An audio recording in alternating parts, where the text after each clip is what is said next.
Hi, we're in Halls, Tennessee today, and we are at the remains of the Dyersburg Army Air Base. This was a training facility for bomber crews during World War II. So as we kind of pan around where we see truck beds and we see tents set up, you can see some of the old concrete where the airfield would have been. Young men would be shipped to Halls from Dyersburg on the train. The train line is over there, and then they would train here. We are standing at the only piece of the air base that is left. I'm going to wait a moment for this helicopter to at least get by. Today you can take a helicopter ride that lasts maybe 1 minute for $20. Some of the planes, you can take rides on them. So anyway, here we are where the Norden bomb site was kept. Now some of you will know about the Norden bomb site. It is one of the things about the war that was said to help to shorten it. So that puts it up with the German code devices that they got a hold of.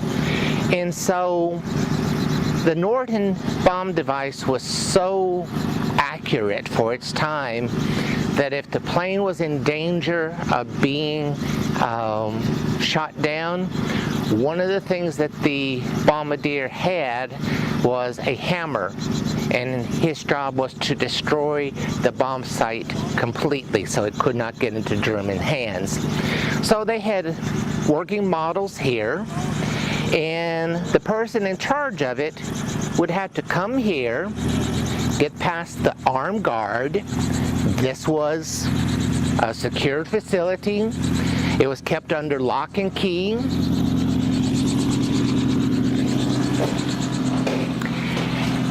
And they would have to check the bomb site out, take it to the plane, and then after their training mission was through, they'd have to bring it back through the locked security, past the armed security guards, and it would have to be locked again into its vault. Now, one of the stories about the training crews, they had bags of flour in their bomb bays. And one time they kind of got the coordinates off severely. They were supposed to bomb like fields and things like that. And one time they ended up bombing the city cemetery in Dyersburg. People were not happy to find all these flour sacks that have exploded on their loved ones' graves. So, but of course it made a difference, made a big difference. Earlier I was looking at the bomber that they have here, and I was reminded of the expression, old men start wars, young men fight wars. As I looked at how small the gunner underneath the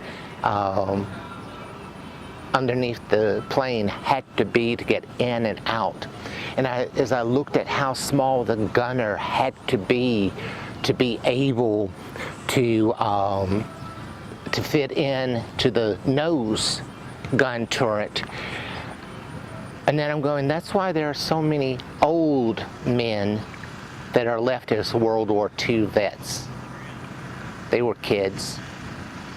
I know we talk about, well, they matured earlier. I'm not too sure that they matured earlier. I think they were just thrown into something, and that's what they had to deal with. So it is kind of it's a thought that can really get to you. if you really stop and think about that saying and you look at how young a lot of these combat soldiers and air pilots and submarine and Navy personnel had to be. Well, we're going to wander around a little bit more. I got one more place that I'm going to do some recording, so be back later.